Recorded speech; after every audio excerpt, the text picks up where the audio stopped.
Биздин жетишкенимди досум көрө албайт, ичи тарыйт. Атаандашы беле турат. Анан досум дейт. Баягы маани бербейин десем деле берүүгө туура келет. Ажеке, ушундай дос менен чыныгы дос болуш керекпи? Чоң рахмат.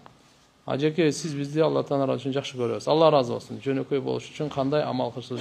Жүрүккө бир аз менсиген болуп кетет. Ажаткана жууш керек. Жүрөктөн текебирди кетириш үчүн. Башка бирөөнүн кызматына мажбур кылдырыш керек, өзүн мажбур кылыш керек. Ал эми мындай дос бул дос эмес. Ала хилла яума идин ба'духум ли ба'дин аду иллал муттакин. Кур'анда Алла Таала айтат, достор кыямат күнүн бири-бирине душмандар. Бир гана Кудайдан корккон, Алла үчүн достошкон ушулар гана дос экен да. Булар бири-бирине шафаат кылат, бири-бирине пайда берет. Ахиреттик дос, чыныгы дос. Мансап, саясат, акча, сулуулук, башка дүнүйө, караз, максат бул дос эмес бул. Чыныгы достукун ал мындай эмес.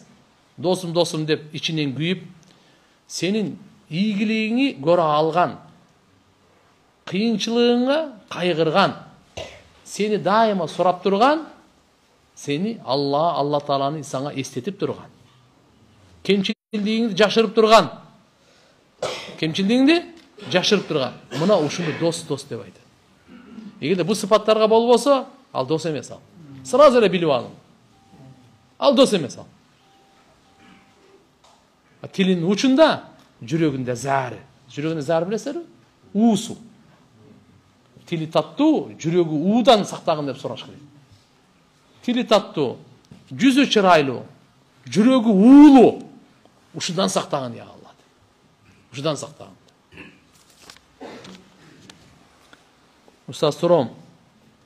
Фазайл амалда ла илаха иллаллах деп айткан адам бейишке кирет. Бирок майда күнөө болсо кармалат, тозоктун тазаланып анан кирет деген сөз келиптир. Толук Куранга жана сүннөткө дал келбеген бардык күнөө ишке сөзсүз жооп беребизби? Тоба кылсак иншалла. Жетиштүү болобу. Устаз дагы 5 адамга даават берүү тартип кетиңиз. Мындай. Алла Таала ширктен башкасын бардыгын кечирет. Инналлаха ла ягфиру ан юшрака бихи ва ягфиру ма дуна залика лиман яша.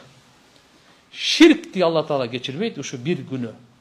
Андан башка кандай гана күнөө болбосун чоң кичинесин бардыгын кечирет. Чоң күнөөлөргө тооба керек. Кичинекей күнөөлөргө жакшы амал менен кечирип кете берет.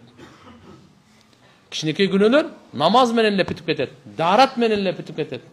Кичинекей күнөөлөр. Илимдин мажлиси менен кичинекей күнөөлөр бүтүп кетет. Ушундай берекелүү мажлис, мынандай илим алган мажлис бүткөндө жарыя болот. Күнөөңөр кечирилген абалда эми тургула дейт.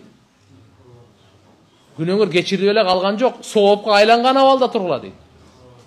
Ким канча күнөө алып кетсе, ошончо сооп алып кетет. Мынандай берекелүү мажлисте деп. Илимдин мажлиси.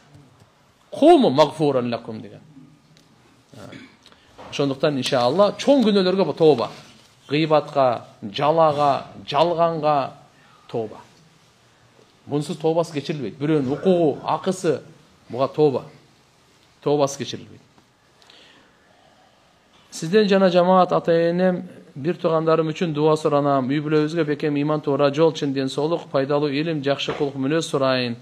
Алла Таала барыңыздар разы болсун. Рахмат Кудайым, өтө жакшы ниеттерди кылып, иншалла Кудайым баарыбызга берекелүү, нурлуу өмүр берсин Алла Таала. Таквалуу жашоо берсин. Татыктуу жашоо берсин. Жаратканым күнөөлөрүбүздү кечирип, дуаларыбызды кабыл кылып, өзүнө жакын кылып, жүзүбүздү жер каратпасын. Канча ошо дуа сурагандар бар экен, Алла Таала ошолордун ооруп аткандарга шифа берсин. Толук шифа берсин. Куржалаларга баткандарга Аллахым куржаладан сактасын. Жаман сөз, жаман көз, жаман кол, жаман өлүмдөн сактасын Алла Таала. Баарыбыз ушу сабакка катышкандар, онлайнда катышкандар, тилек дуаларын Аллахым өзү кабыл кылсын. Жараткан Алла Таалам эки дүйнөбүздү абад кылсын. Алла разы.